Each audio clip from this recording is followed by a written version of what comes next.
buenas noches, muy bienvenidos a un nuevo programa de Carta Ambiental en Cuarentena. Quédate en casa, escuchanos, que aquí estamos nuevamente en esta semana para tratar otros temas más que nos afectan a todos. ¿Qué tal, Javier? ¿Cómo estás? Buenas noches. ¿Cómo estás, Soledad Benítez? Muy bien, muy bien. Bueno, esta noche en Carta Ambiental vamos a tocar un tema que ya lo veníamos hablando en algún programa, pero siempre muy por arriba. Volver a la tierra, dejar las ciudades. ¿Qué puedes decir, Javier, de esto? Y la verdad que cada vez hay más gente que se da cuenta que la vida en las ciudades se ha vuelto muy insatisfactoria y muy peligrosa, ¿no? El tema del propio coronavirus ha demostrado que los principales focos de contagio y de infecciones en las grandes urbes. En nuestro país tenemos la situación de los grandes conglomerados urbanos como la de mayor riesgo, y cada vez se advierte más en la Argentina la falta de un verdadero federalismo, la desigualdad de un desarrollo, en la cual el 40% de la población argentina se concentró en la ciudad de Buenos Aires y el conurbano. Así es. Así que tenemos un país que está desierto en muchos lugares y en otros está superpoblado, con pobreza, con miseria, con hacinamiento, con crímenes, con narcocriminalidad, con estrés, con toda una serie de problemas de congestión, de mala calidad de vida y ni que hablar de otras ciudades que hay en el mundo que son mucho más grandes, grandes conglomerados que además suman a todo esto pésimas condiciones del aire, grave contaminación atmosférica y violencia urbana que castiga permanentemente a los habitantes. Así es, a todo. Bueno, y que también, como bien habíamos hablado en el programa anterior, donde hablamos de los animalitos que invadían hoy las ciudades vacías, toda esta cuestión, ¿no? Cómo afecta al clima y a la vida de uno mismo. Pero bueno, es un tema muy interesante. Vamos a tener invitados, ¿no?, que van a hablar de esto esta noche. Muchos de nuestros corresponsales ecológicos comunitarios son del interior del país o se han ido. Sí, en el caso del programa de hoy vamos a contar con la colaboración de Paul Ortiz, José Leopoldo Ortiz. Es docente. Un docente, sí, que se ha ido hace muchos años a vivir, él lo va a contar, se ha ido a vivir a Chubut. Paul Melendi. Paul Melendi, que también es un permanente defensor de la idea de que se descentralice, y él se fue a vivir al campo, también vive en Pipinas, provincia de Buenos Aires. Muy lindo Pipinas, muy lindo. Y Marcelo Acosta, de Capilla del Monte, en Córdoba. Claro, exactamente. Un amigo que es periodista y que estuvo muchos años viviendo en Capilla del Monte en otra realidad. Ellos nos van a contar cómo es esto de irse de Buenos Aires o de las grandes ciudades a buscar una forma de vida diferente en pequeñas poblaciones o directamente en el campo. Bueno, los invitamos como siempre a todos que nos cuenten sus experiencias, porque yo creo que este programa va a arrancar una serie de programas donde la gente va a querer contarnos cómo es esto de vivir fuera de las ciudades. También vos encontraste un artículo muy interesante acerca de volver a la naturaleza, se llama así el artículo, o es un libro que escribió Richard Lau. ¿Quién es? Es un periodista norteamericano que se puso de moda en muchos lugares a partir de este libro que vos mencionaste y de otros libros como El último niño del bosque.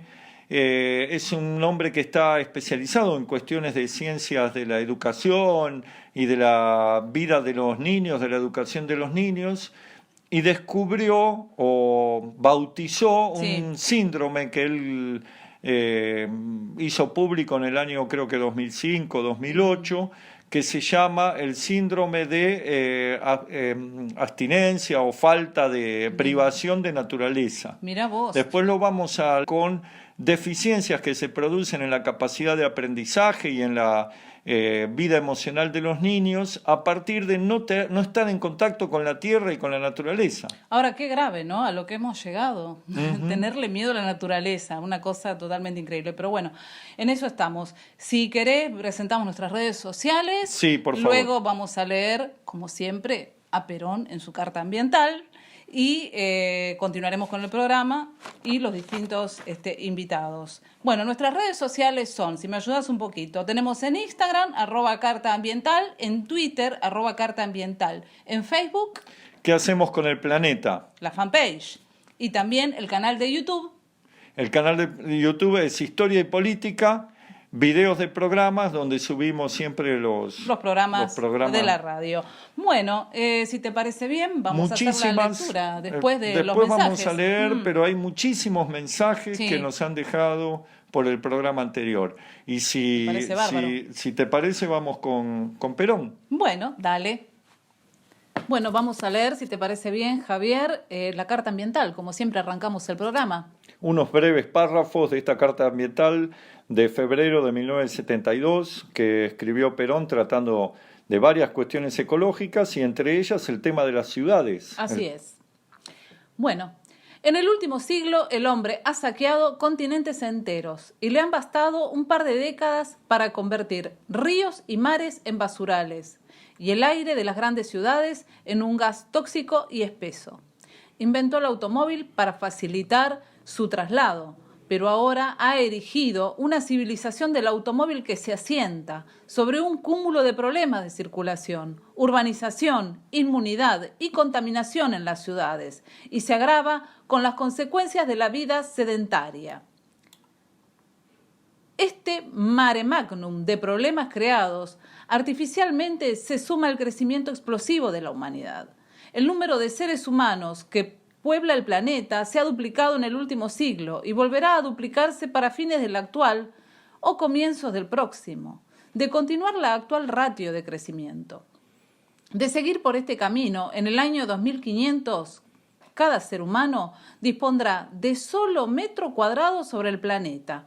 Esta visión global está lejana en el tiempo, pero no difiere mucho de lo que ya corresponde a las grandes urbes, y no debe olvidarse que dentro de 20 años más de la mitad de la humanidad vivirá en ciudades grandes y medianas. Una breve interrupción. Sí. Esto que decía Perón en 1972 ya se ha cumplido porque en la actualidad el 55% de la población humana total vive en grandes ciudades y se espera que para 2050 esto supere el 70% o el 60%. Una locura. Necesitamos un hombre mentalmente nuevo en un mundo físicamente nuevo.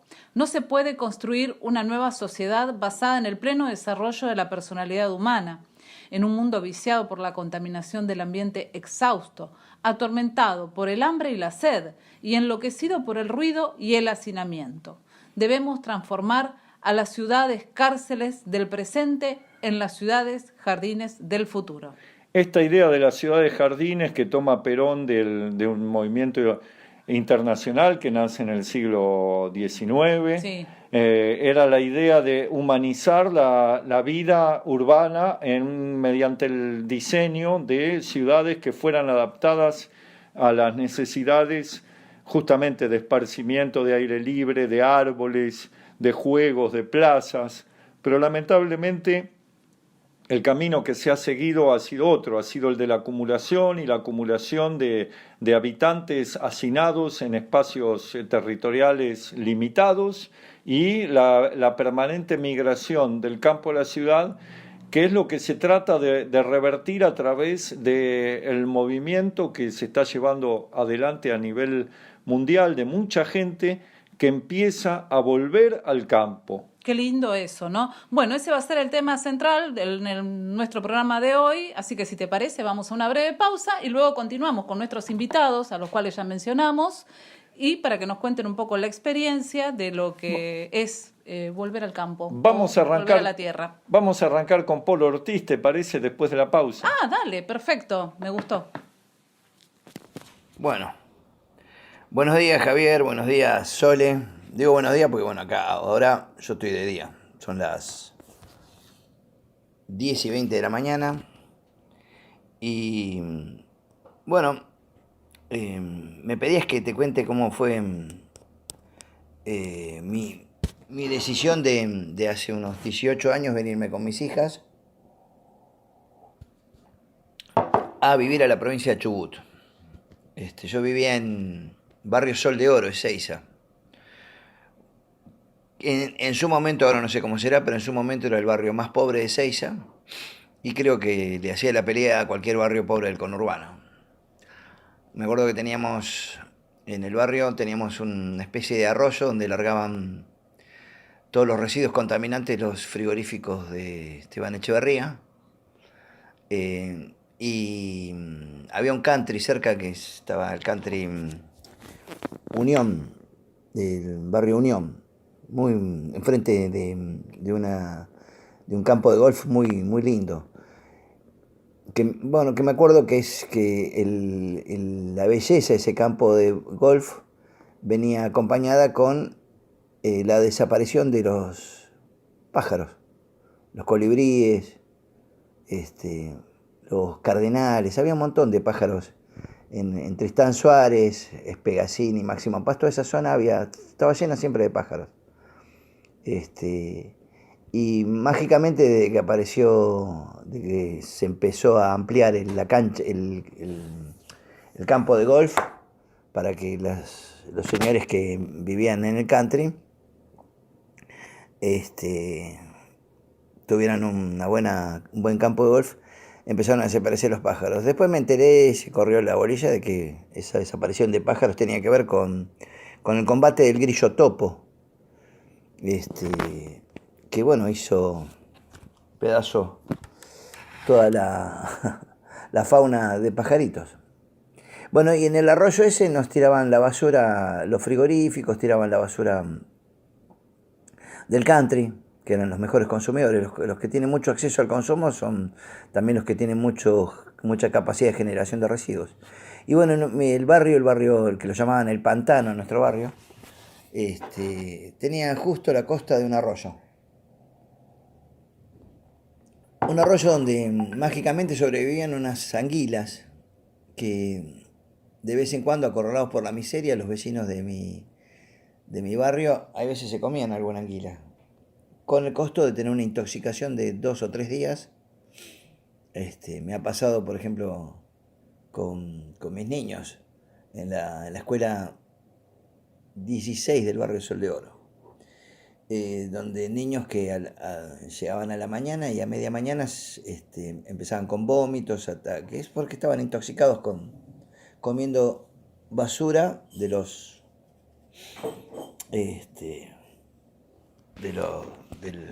la limpieza de basura del cirujeo, o comiendo anguilas, ¿no? Bueno, y en esa vida, ojo, no era una mala vida. Mis hijas vivían sanamente, yo tenía un sueldo. En el barrio éramos 2 trabajadores con sueldo. El Toba García, que era maestro de adultos en Capital, y yo, que era maestro de adultos en el barrio Sol de Oro, y maestro de primaria también en el barrio Sol de Oro. Y me acuerdo un día en ese momento con mi pareja, estábamos dando clase y estábamos muy cansados, y decidimos salir a tomar un poco de aire fresco. Era una sociedad de fomento ahí en el mismo barrio. Y cuando quise mirar el cielo, no había cielo, era puro una maraña de alambres, cables. Tampoco había pájaros, ni sonidos, ni viento, no se escuchaba nada. Lo único que se escuchaban eran los gritos, las sirenas, las puteadas, los malos olores. Y es como que lo empecé a tomar creo que todas las personas tenemos que empezar a tomar esas señales como señales de que es indispensable un cambio de vida. Esto estoy hablando del año 2002. Y bueno, fueron muchas cosas que fueron determinando de que empecé a ver el territorio donde había vivido más de 30 años, se estaba volviendo ajeno a mí. Ajeno por un montón de razones, ajeno porque cada vez es más hostil con los argentinos, el conurbano bonaerense, ¿no? Hostil en el sentido de que no hay agua potable, hostil en el sentido de que es imposible obtener gas, hostil porque la miseria acorrala a los argentinos y la inseguridad y el delito están al orden del día porque son formas de supervivencia ante una provincia que no está organizada con un proyecto de vida, ¿no? De buen vivir. Y ahí empezamos a pensar con mi compañera, mis hijas, de que había que buscar un nuevo rumbo. Y me vine para Esquel a pasear más que nada.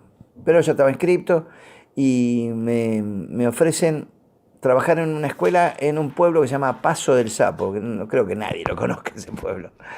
Paso del Sapo, en medio del desierto chubutense, en medio de la meseta central, en la orilla sur del río Chubut, una curva que es el río Chubut, a 200 kilómetros de la ciudad de Esquel, a 200 kilómetros de Paso de Indios, que es llamarlo ciudad es mucho, pero tiene estación de servicio y cajero. A 200 kilómetros de cualquier asfalto. Y me fui con mis hijas y a laburar de maestro, a mi oficio. Que creo que lo que me convenció fue que hacía como 2 meses que no iba ningún maestro allá a dar clase porque estaba muy lejos. Y lo vi como una oportunidad porque las urbes ya habían agredido demasiado a mi gente. Entonces dije, bueno, acá por lo menos tengo la garantía de que no hay urbe. Cuando llegué al pueblo me encontré con que eran 400 habitantes. Me encontré también con que había un solo teléfono público en todo el pueblo, que no había señal de celular, que no había banco, que no había médico. Había un agente sanitario que los fines de semana se mamaba bastante y de lunes a viernes era muy buena persona. Agente sanitario que era un hombre que se sabía el calendario de vacunación y tenía la teoría de que todo el mundo tenía cáncer y que algunos si se le despertaba y otros lo tenían adormecido. Muy discutible su teoría. El señor Dardo.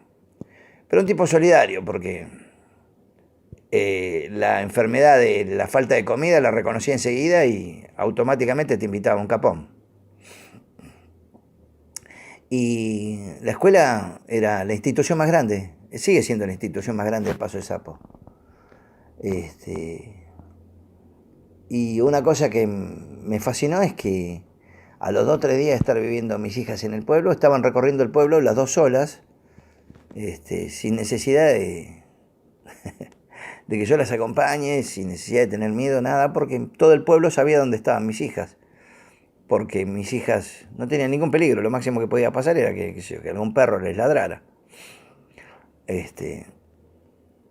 Recuerdo, por ejemplo, qué sé yo, cosas tan lindas y tan especiales. Un día era la noche caminando por las calles del pueblo y que una de las monjas del pueblo se me acerque caminando, me toque la espalda y me diga, maestro, ¿sí? ¿Se puede correr para que pueda pasar con el coche? Porque yo iba caminando y el auto de las monjas venía a paso de hombre detrás mío. Y yo no las dejaba pasar porque iba caminando por el medio de la calle y no me daba cuenta. Entonces esas cosas de darle prioridad al caminante y no al coche son cosas de pueblo, ¿no? Y de buen vivir. Estuve casi un año con mis hijas añorando un pedazo de carne de vaca, porque lo único que comíamos era capón. De vez en cuando alguna picana de avestruz. Pero creo que descubrí una vida que no conocía, porque bueno, yo, acostumbrado a vivir amontonado, al hacinamiento, a que en una habitación para 4 vivan 8, a que en una escuela para 500 haya 1200, en un hospital para 5000 haya 20000, en una cárcel con capacidad para 4000 presos haya 8000. Entonces el hacinamiento es como que para los tipos como yo es una forma de vida. No existe otra cosa más que el hacinamiento. Nací en la Villa 1114, así que... Y de golpe descubrí de que la gente podía tener espacio, inclusive hasta los pobres podían tener espacio. Y que uno podía caminar y caminar y caminar y podía pasar de que uno en ese caminar y caminar, uno con lo único que se encontraba es con cielo, río, viento, y no encontraba a nadie en el camino. Y disfrutar de uno mismo, ¿no? De la soledad, que también uno podía vivir sanamente, que el aire que uno respiraba era saludable, que no estaba aspirando cualquier químico, cualquier porquería. Que para poder convivir con una vida saludable no era necesario vivir en una jaula en forma de country. Y bueno, despacito, así, fueron pasando, qué sé yo, de a poquito me fui dando cuenta de que no quería volver más a vivir como había vivido. De la ciudad, ni mis hijas, ni yo extrañamos nada. Creo que cuando el general Perón decía a poblar la Patagonia, tenía razón. Creo que en nuestro territorio es tan frágil su soberanía, es tan frágil su independencia, es tan frágil su justicia social porque está despoblado, porque los argentinos nos comimos la película de que teníamos que vivir alrededor de capital, añorando los privilegios de la capital y viviendo en la miseria, añorando privilegios que los vemos por la vidriera nada más, porque me acuerdo que me tuve que falsificar la dirección del documento para poder hacerme un tratamiento oncológico en el Marie Curie, me acuerdo, en el año 98. Entonces, creo que esos privilegios para mí son una jaula de oro, esos privilegios en los que vive Capital. Creo que esta pandemia está mostrando lo frágil que eran esos privilegios, ¿no? Y acá en Chubut no tenemos ninguna vacuna ni nada raro. Lo que tenemos es un buen vivir. Buen vivir. Podemos, ahora justo lo estamos charlando con algunos compañeros que tienen capacidad de decisión. Y por ejemplo, el Golfo de San Jorge tiene más proteínas que toda la pampa húmeda. Entre truchas, langostino, qué sé yo, toda la fauna marina a través de la pesca artesanal. No estoy hablando de la pesca industrial, porque la pesca industrial es dañina totalmente, tiene un desperdicio gigantesco, pero la pesca artesanal, podríamos alimentar a toda la Argentina con el pescado que sacamos del Golfo San Jorge a través de la pesca artesanal, no de pesca industrial. Las redes de bajo fondo son destructivas, son criminales. El guanaco que el único que se le ocurrió, lamentablemente al único que se le ocurrió criarlo en forma doméstica es al señor Benetton, Luciano Benetton. Pero el guanaco, es más, el guanaqueo fue el primer delito que se cometió en la Patagonia. El gaucho que cazaba guanacos, para obligarlo a trabajar bajo salario, se lo consideró un delito el guanaqueo. Pero el guanaco está por todos lados.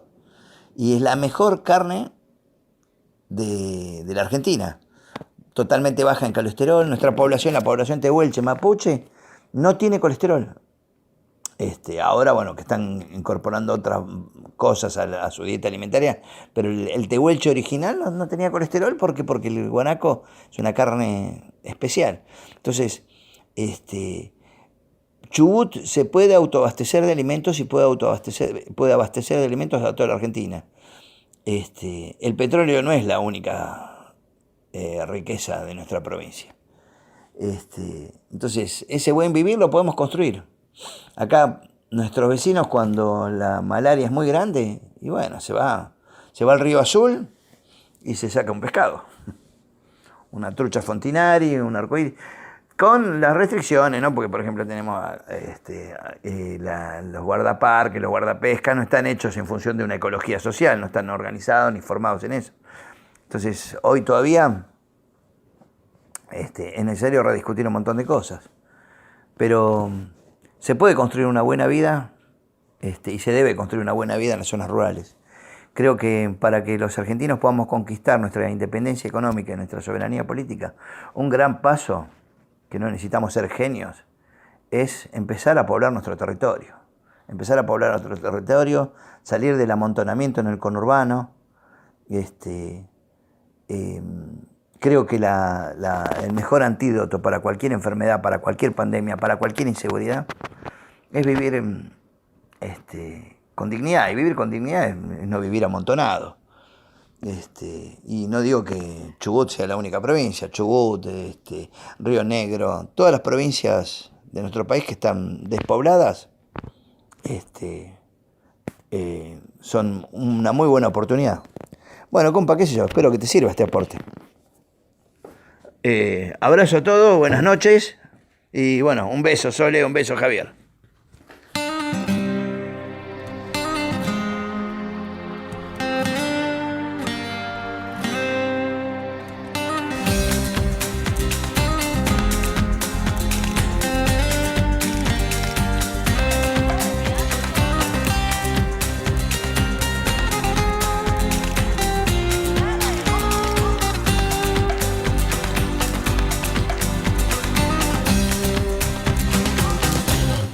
Bueno, muy interesante lo que dijo Polo Ortiz, Javier. La verdad que, bueno, lo que él cuenta un poco su vivencia de lo que era aquí en Buenos Aires, qué bien que describe el tema, bueno, de la pobreza, del hambre, de la inseguridad y todas esas cuestiones. Y hoy su vida, bueno, cambió mucho después de todo lo que ha pasado. Bueno, muy interesante. La vida de él, la vida de sus hijos. Sí, su familia. Han iniciado realmente ese cambio que muchos querrían hacer y no se animan por distintos motivos, ¿no? Porque temen que al salir de las ciudades no van a tener trabajo o van a tener dificultades tal vez con cuestiones de salud o menor acceso a la cultura. Pero hay algunas cosas que hoy han cambiado en relación a otras épocas. Por ejemplo, en materia de acceso a la cultura. Sí. A través de las redes sociales, siempre y cuando, perdóname que te interrumpa, siempre y cuando donde uno va, porque como Polo contaba, donde él fue por primera vez allá, no tenía, claro. Claro, Paso del Sapo. Eso claro. era, ¿qué era? Nada. O sea, bueno, hay que animarse a eso. Por eso, es una cuestión, es una decisión. Creo que no es imposible, porque aquel que lo decide puede y lo hace. De hecho, la experiencia de Polo es muy interesante porque destaca, ¿no?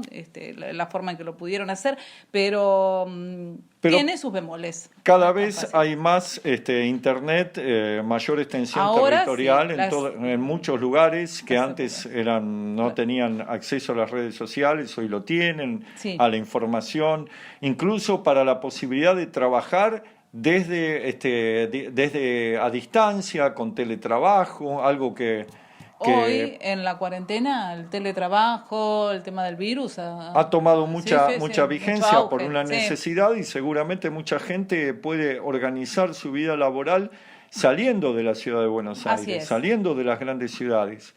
Entonces esto es algo... Tratemos de comprender lo siguiente. Cuando uno habla de la historia de la humanidad, cómo se produce esta crisis que hoy se ha generado con las megaciudades. Esto comienza con la revolución industrial. Previo a ello había grandes ciudades, pero tenían ciertas dimensiones o ciertas características que luego se desnaturalizaron por completo, justamente porque la organización del sistema industrial exigía la acumulación de mucha gente para las fábricas, para los talleres, para la distribución y para la organización del consumo. Y esto generó que en los últimos 300 años aparecieran estas urbes monstruosas. Por ejemplo. Bueno, en el mismo momento en que surgía esto, en que empezaba a aparecer la acumulación y las migraciones del campo a las ciudades, hubo algunas voces que se levantaron. Una fue, por ejemplo, Rousseau, el filósofo ginebrino que claramente hizo una invocación a un regreso a la naturaleza desde una posición romántica, digamos, pero que cantó las virtudes del ser humano en contacto con la naturaleza, pero Sí. no fue el único. Hubo también algunos intentos de establecer modelos alternativos al modelo industrial, por ejemplo, a través de los socialistas utópicos, a través de Robert Owen, a través de Fourier, del sistema del falasterio. Acá en Argentina hemos tenido algunas experiencias de falasterio, En Entre Ríos. que son comunidades, son granjas comunitarias, ¿no? Que autosuficientes, basadas en un principio de distribución equitativa y no del lucro. También hubo algunas reflexiones que empezaron a cuestionar este modelo industrial basado en el apiñamiento en las ciudades de algunos grandes filósofos, por ejemplo Martin Heidegger, que ya digamos en la primera mitad del siglo XX venía planteando el regreso a la tierra y el regreso a la naturaleza. Y bueno, este movimiento hoy también tiene varias expresiones, y entre ellas hemos encontrado, y vas a leer, ¿no es cierto? Que mencionamos en el primer bloque, Exactamente. que es el periodista Richard Lau. Algunas consideraciones. Bueno, como bien dijiste, es el autor de Volver a la Naturaleza y de El último niño en los bosques. Por ejemplo, arranca así, dice: cuanto más tecnología usamos, más necesitamos la naturaleza. Es una reflexión interesante, ¿no? Nuestra sociedad padece el síndrome de déficit de naturaleza, cuyos síntomas son estrés, ansiedad, falta de relaciones significativas con los demás y con el mundo, numerosos desequilibrios psicofísicos como las adicciones o la llamada hiperactividad infantil. El alejamiento de la naturaleza nos enferma y solo retomar el contacto con el medio natural puede devolvernos la salud y el goce de sentirnos plenamente humanos. Todos podemos recibir extraordinarios beneficios al conectarnos o reconectarnos con la naturaleza. Esta favorece la buena salud, nuevas oportunidades profesionales y de negocio y actúa como un fuerte lazo de unión para las familias y las comunidades. Nos ayuda a sentirnos completamente vivos. Otros libros del autor son De una manera intuitiva. Richard Lau acuñó hace una década el término de déficit de naturaleza, sin saber que iba a provocar una auténtica reacción en cadena. Su libro, El último niño en los bosques, fue la chispa de un movimiento que ahora se extiende entre los educadores y los padres, deseosos de establecer el vínculo roto entre la infancia y el entorno natural. En su nueva obra, El principio de la naturaleza, el infatigable periodista y divulgador extiende su alcance al mundo de los adultos, donde los síntomas y las carencias son cada vez más evidentes. Pregunta: ¿cómo podemos averiguar si tenemos un déficit de naturaleza?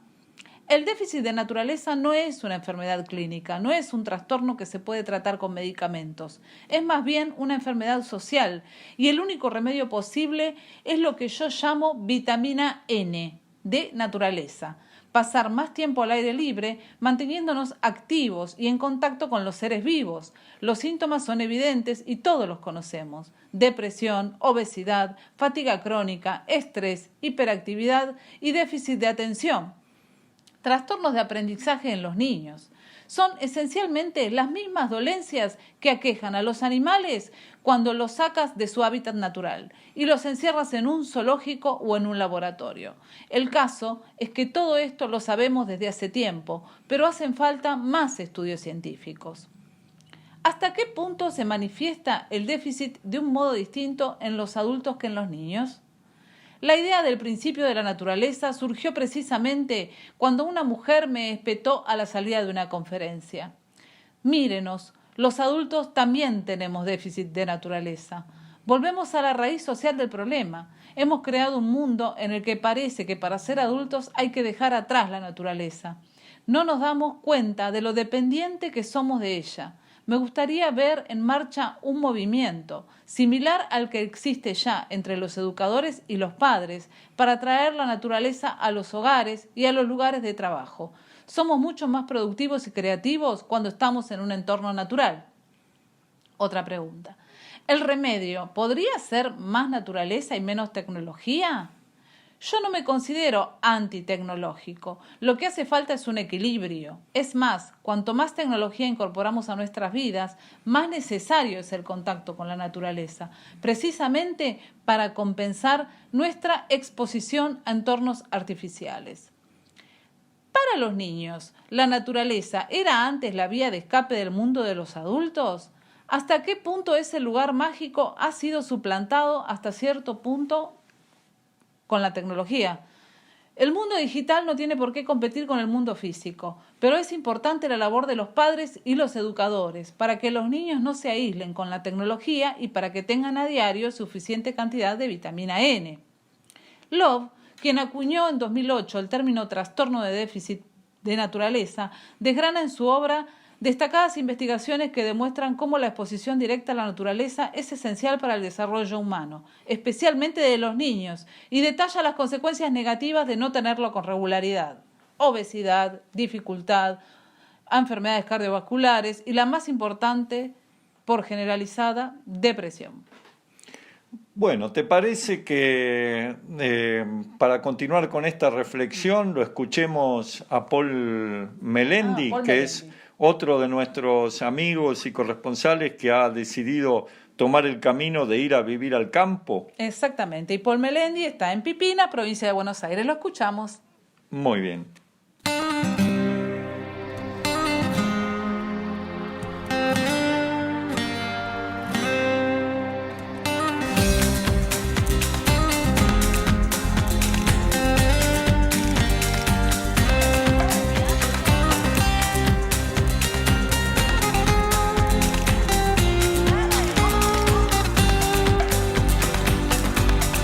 Con este tema del campo lo mismo, nosotros ya llevamos unos 17 años viviendo en zona rural.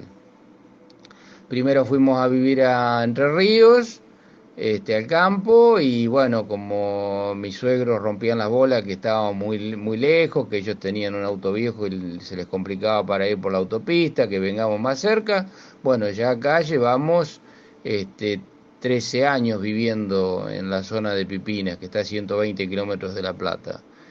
Y ya tenemos experiencia, o sea, en base a la experiencia uno puede hablar, ¿viste? No en cosas hipotéticas. Y el problema que nunca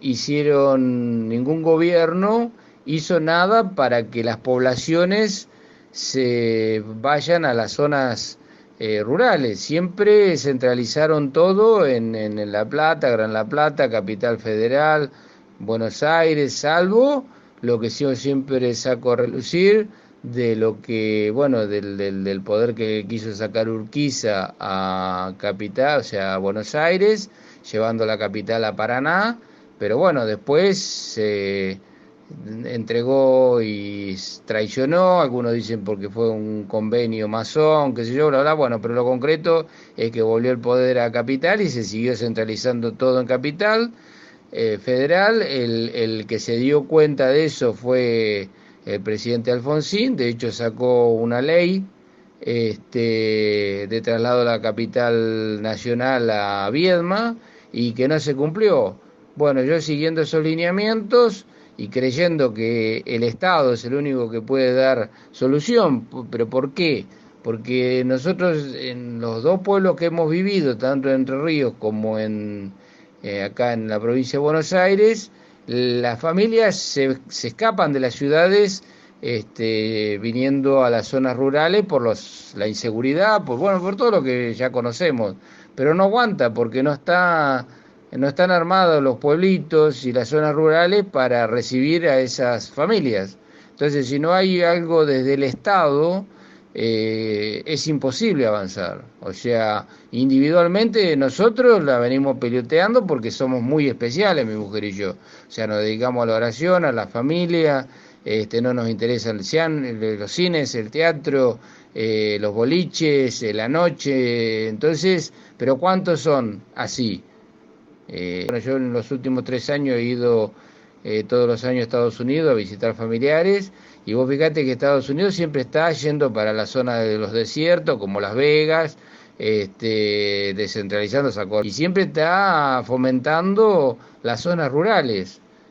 Por eso Estados Unidos es un monstruo, y lo mismo pasa en Brasil, pero bueno, en Argentina tenemos otra mentalidad. Entonces yo creo que si es desde el Estado que se le va a dar impulso, fenómeno, pero bueno, una buena manera, como vos decís, desde el periodismo, bueno, que algún diputado, algún senador, algún político con poder escuche y diga, esta es la que va. Pero bueno, a una hora de auto a La Plata, nunca le pusimos llave a las puertas, ni cuando estamos ni cuando no estamos, y nunca nos pasó nada, nunca nos robaron, nunca nos faltó nada. Y en La Plata, con cámara de seguridad y con 2 millones de cosas, te asaltan y te hacen pelota. Entonces, la calidad de vida evidentemente no está en las grandes ciudades, por más que tengas restaurantes y los lujos que vos quieras, ¿no? O sea, por más que andes en autos con vidrio polarizado, vos ves las miserias después que salís de las zonas céntricas, vos ves las villas miserias y la pobreza. Pero bueno, nada, la gente quiere seguir viviendo en algo irreal. La única verdad, la realidad, y la realidad es que las ciudades no están pudiendo contener a la población, solamente que más cárceles y menos escuelas y más cárceles y más violencia. ¿Y hasta dónde vamos a llegar? ¿A qué? ¿A liberarlo a los presos? Porque ya no se pueden contener más en las cárceles. ¿Y dónde van esos presos? Esos presos no van a venir a robar a los pueblitos donde todos nos conocemos. Ellos van a seguir robando en las grandes ciudades y violando y matando en las grandes ciudades.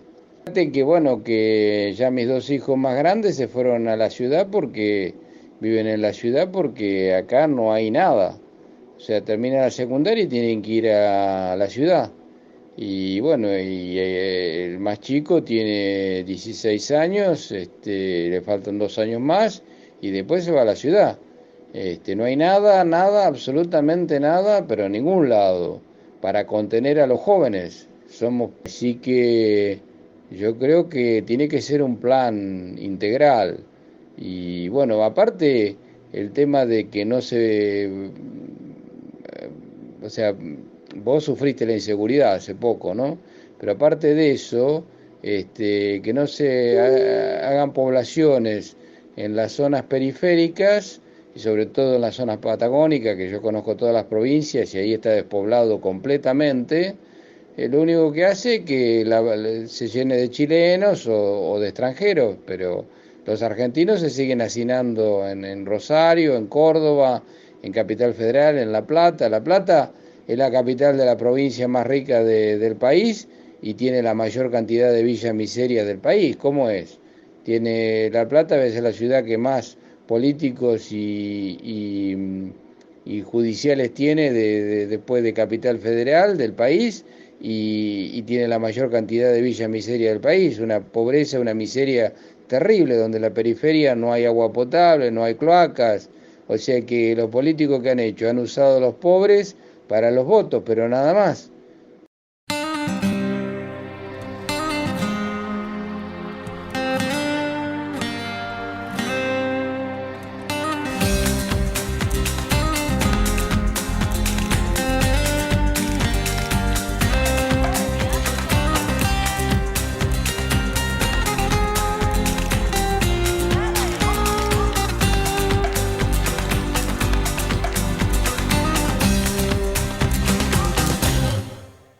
Bueno, Javier, después de haber escuchado a Paul Melendi y su experiencia, vamos a leer acá tenemos ahí un artículo donde habla de la terapia del bosque. Dice Sarah Evans, autora de Forest Terapia.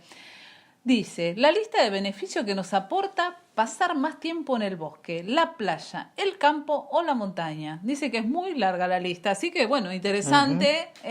A ver, Sarah Evans dice, entre ellos dice que destacan 11 beneficios de pasar más tiempo en contacto con la naturaleza. Vamos a ellos.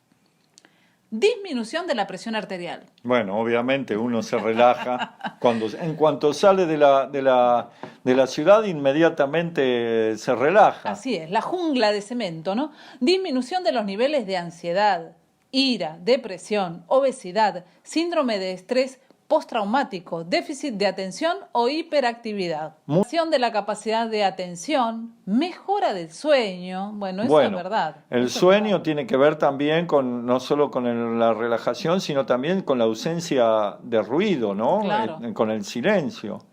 Fortalecimiento del sistema inmune, incremento de la energía y la vitalidad, mejora de la actividad celular antitumoral, incremento de la conciencia sensorial y de la percepción, incremento de la capacidad cerebral y de la claridad del pensamiento, mejora de la autoestima, la empatía, la bondad y la compasión, mejora de la creatividad y la intuición. Bueno, la verdad que Sara Ivens, de todo lo que aconseja acá, nosotros un poco entendemos de esto porque nos pasa cuando vamos al campo que uno es como que renace de Claro, muchas cosas. exactamente. Creo que a todo el mundo le pasa, lo que pasa que no tarda en volver a la vida de las ciudades. Por eso más seguido. Hay que animarse como han hecho nuestros entrevistados. Sí. Y totalmente. ir a cambiar de vida. Cambiar de vida. ¿Te sí. parece si escuchamos a otro de nuestros amigos? Marcelo Acosta, que es de Capilla del Monte, Córdoba, y bueno, nos va a contar. Él es de Buenos Aires, sí, en realidad. Bueno. Se ha ido a vivir allí, Sí. Y ha tenido una experiencia de muchos años viviendo en este lugar que es paradisíaco, ¿no? Es muy lindo Capilla del Monte, es muy lindo Córdoba en general. Uh-huh. Bueno, creo que nuestro país es hermoso por donde lo mires. Bueno, escuchamos la experiencia de Marcelo Acosta, si te parece.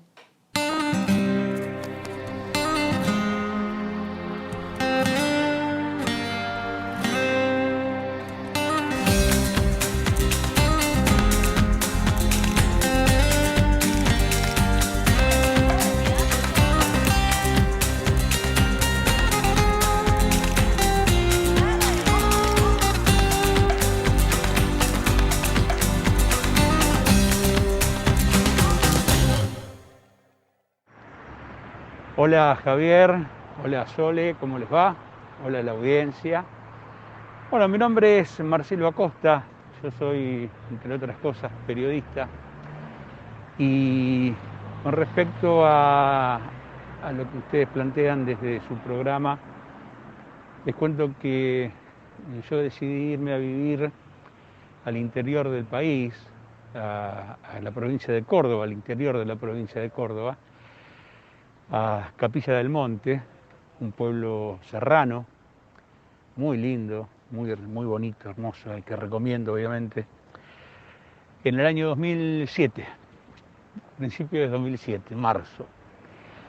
Una decisión que, bueno, venía tomando hacía poco tiempo en realidad, pero cumpliendo un anhelo que yo tenía desde chiquito.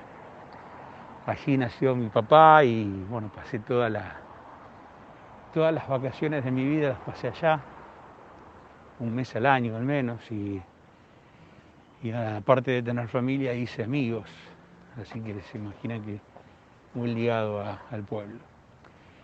Bueno, fueron 12 años, la experiencia duró 12 años y realmente te cambia la vida por completo y te la cambia cuando volvés.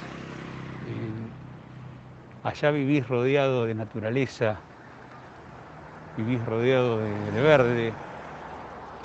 En el caso de las sierras, bueno, obviamente vivís rodeado de sierras, ríos, vegetación, fauna, muchos pájaros. En mi vida vi tantos colibríes como los que vi allí. Y bueno, aparte de otras aves más, ¿no? Te cambia la vida porque el entorno te lleva a ese cambio de vida. No tenés una gran vida social, sí, lo que no tenés es una vida nocturna, si se quiere. Entonces por ahí aprovechás mejor tus horas diurnas. He cosechado muchos amigos, muy buenos amigos. Hemos amigos de reunirnos todas las semanas a cenar en casa, organizar grandes comilonas para 8, 10, 6, a veces eran pocos. Cosa que me caracterizó siempre acá también, ¿no? Pero digamos que ya era más distendida la cosa. Y más saludable, además. El aire de por sí es otro aire, no es lo mismo que en las grandes ciudades. No es lo mismo que en Buenos Aires.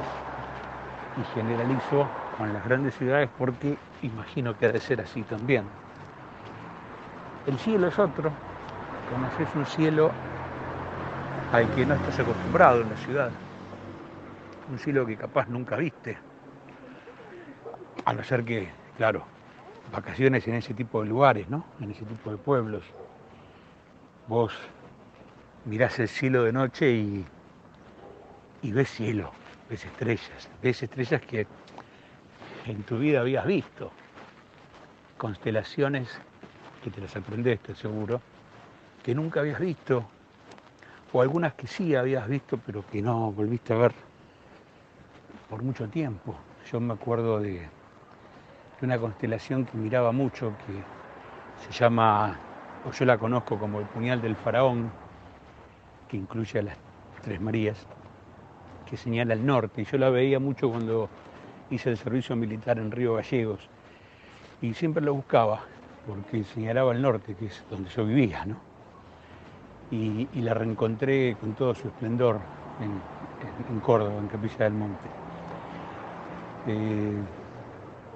Ya les digo, la experiencia es incomparable. Ganás en salud, ganás en muchas cosas. Yo después de mucho tiempo de intentar dejar de fumar, lo logré allá. No sé si tiene algo que ver o no, pero bueno, lo logré allá. Y después, bueno, tiene sus contras también. No digamos que no. El sistema de salud en el interior del país, por lo que yo conozco, no solamente en Capilla del Monte, es malo, es decididamente malo. No hablamos de la atención, no hablamos del profesional médico, o del auxiliar médico, hablamos del sistema médico de salud. Es malo, tanto el privado como el estatal. En un pueblo vos podés tener, en Capilla del Monte, podés tener la mejor obra social del mundo, con la cuota más alta del mundo, la oferta de los mejores servicios del mundo y demás, pero si algo te pasa, la atención más cercana la podés llegar a tener como mínimo a 50 kilómetros. Y la de calidad a 100. Entonces no es algo que hay que evaluar, ¿no? Algo que yo recomendaría muy bien antes de irse a vivir afuera, al interior profundo, es justamente eso, ¿no? Es cerciorarse sobre los sistemas de salud y lo que uno necesita, si ya tiene algún tipo de problema preexistente. En síntesis, la vida cambia. La vida cambia porque te encontrás con la naturaleza, que acá en la ciudad no la tenés, y te encontrás con aire puro, que no lo tenés acá, y te encontrás con muchas cosas más. Y te encontrás con gente, además de eso, con gente que vale la pena. Que vale la pena. Bueno, no sé, por ahí estoy siendo muy largo. Espero que haya sido orientado hacia donde ustedes querían esto y que les sirva para el programa, ¿sí? Bueno, desde ya muchas gracias y nada, que sigan los éxitos.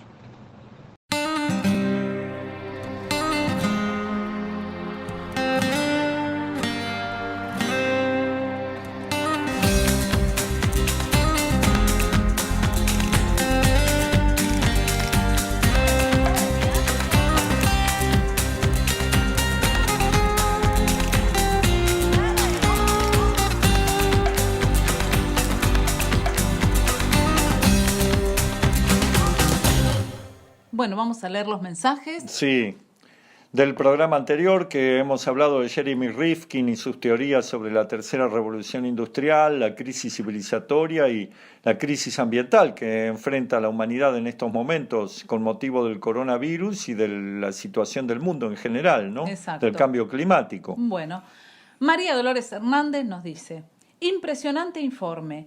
¿Cuánta razón tiene Jeremy Rifkin? Es muy cierto que nuestra civilización está en crisis. Ya lo advertía Perón. Cuando advertía sobre la contaminación del planeta, la actual crisis ecológica es severísima. Rulli, Brailovsky, qué bien define la ignorancia de las personas que se creen sabias, refiriéndose al episodio de la rural. Marchamos hacia un orden nuevo, con energías sustentables que recupere el ecosistema, respetando la biodiversidad. Bueno, muchísimas gracias por, María Dolores, por este comentario tan completo, ¿no?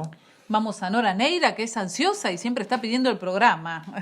Nos pide que le mandemos el Sí. programa. Dice: hola Soledad y Javier, acabo de escuchar el programa, excelente todo su contenido, muy buena la idea del reportaje sobre New Deal ambiental de Jeremy Rifkin, donde habla de la tercera revolución industrial.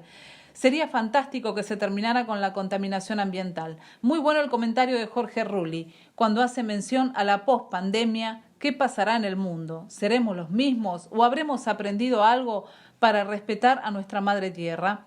¿Tomarán conciencia todos los países del mundo? Esperemos que sí. Sigan adelante con esta misión que han emprendido, que nos deja mucha enseñanza de cosas del medio ambiente que desconocíamos. Abrazos. Muchísimas gracias, Nora, por tus palabras. Ay, Nora, sí, gracias. Y por la buena onda.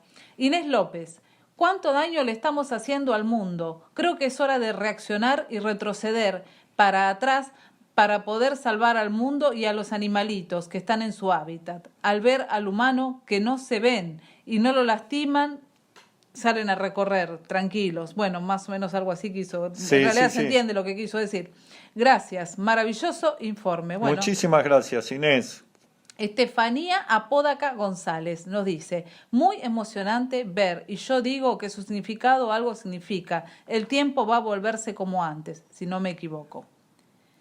Marta Dager dice: Marta Dager. me detuve a escucharlos y me pareció buenísimo cuando hablan sobre una nueva revolución industrial y sobre tirar y dar de nuevo. A ver, ojalá estemos ante una nueva oportunidad y podamos darnos cuentas. Bueno, gracias. Gracias, Marta. Cristina Barea: Laudato Si, del Papa Francisco. Es espectacular. Todo relacionado con el cuidado del medio ambiente y lo que hace el hombre a la tierra. Hay que leerlo. Primera encíclica de Francisco. Es verdad, nosotros siempre leemos algún pequeño párrafo en nuestros programas porque nos parece clave. Sí. Mariana Jiménez nos dice: qué grande, como siempre. Gracias, Mariana. Un gran saludo y cariño. Dice Osvaldo Di Meglio: lo escuché, muy bueno. Gracias, Osvaldo, otro de nuestros oyentes habituales. Ah, mira. María Barrera: qué interesante. Carlos Pérez: muy buen enfoque, muy bueno el programa, muchas gracias.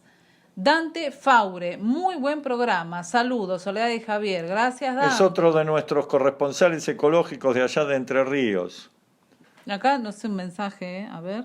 Paul Melendi nos Ah. manda un enlace, Un que bueno, el enlace. que lo quiere consultar tiene algo que ver con el programa, nos mandó un enlace a una publicación de Facebook. Ah, mira vos. Sí, así que después habla de una jornada que se hizo en la Catedral, creo que de La Plata, por la encíclica Laudato Si. Ah, interesante. Bueno, Al que los le invitamos interese, a sí. todos que ingresen al canal de YouTube y ahí lo pueden cliquear y pueden informarse acerca de esta jornada de la cual habla Paul Melendi, invitado de hoy. Hablando de Laudato Si, ¿te parece si para cerrar el programa de hoy leemos algunas Sí. palabras del Papa Francisco? Otro programa que se fue volando, Javier. Como siempre, se nos pasa rápido y tenemos ganas de seguir charlando y hablando de todo esto. Pero bueno, vamos a Laudato Si.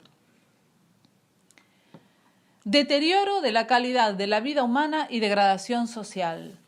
Si tenemos en cuenta que el ser humano también es una criatura de este mundo, que tiene derecho a vivir y a ser feliz y que además tiene una dignidad especialísima, no podemos dejar de considerar los efectos de la degradación ambiental del actual modelo de desarrollo y de la cultura del descarte en la vida de las personas. Hoy advertimos, por ejemplo, el crecimiento desmedido y el desordenado de muchas ciudades, que se han hecho insalubres para vivir, debido no solamente a la contaminación originada por las emisiones tóxicas, sino también al caos urbano, a los problemas del transporte y a la contaminación visual y acústica. Muchas ciudades son grandes estructuras, ineficientes, que gastan energía y agua en exceso. Hay barrios que, aunque hayan sido construidos recientemente, están congestionados y desordenados, sin espacios verdes suficientes. No es propio de habitantes de este planeta vivir cada vez más inundados de cemento, asfalto, vidrio y metales, privados del contacto físico con la naturaleza. En algunos lugares rurales y urbanos, la privatización de los espacios ha hecho que el acceso de los ciudadanos a zonas de particular belleza se vuelva difícil. En otros se crean urbanizaciones ecológicas, solo al servicio de unos pocos, donde se procura evitar que otros entren a molestar una tranquilidad artificial. Suele encontrarse una ciudad bella y llena de espacios verdes bien cuidados en algunas áreas seguras, entre comillas, pero no tanto en zonas menos visibles, donde viven los descartables de la sociedad. Entre los componentes sociales del cambio global se incluyen los efectos laborales de algunas innovaciones tecnológicas, la exclusión social, la inequidad en la disponibilidad y el consumo de energía y de otros servicios, la fragmentación social, el crecimiento de la violencia y el surgimiento de nuevas formas de agresividad social, el narcotráfico, y el consumo creciente de drogas entre los más jóvenes, la pérdida de identidad. Son signos, entre otros, que muestran que el crecimiento de los últimos 2 siglos no ha significado en todos sus aspectos un verdadero progreso integral y una mejora de la calidad de vida. Gracias, Papa Francisco. Hermosas palabras que tenemos que tener en cuenta, que se vinculan estrechamente con todo lo que hemos estado hablando el día de hoy. Y como siempre, el Papa Francisco da la nota final y nos deja estas palabras para reflexionar profundamente. Bueno, ¿te parece, Javier? Nos vemos la próxima. Saludamos a todos nuestros oyentes. Buenas noches. Buenas noches a todos y muchas gracias. Nos vemos la próxima.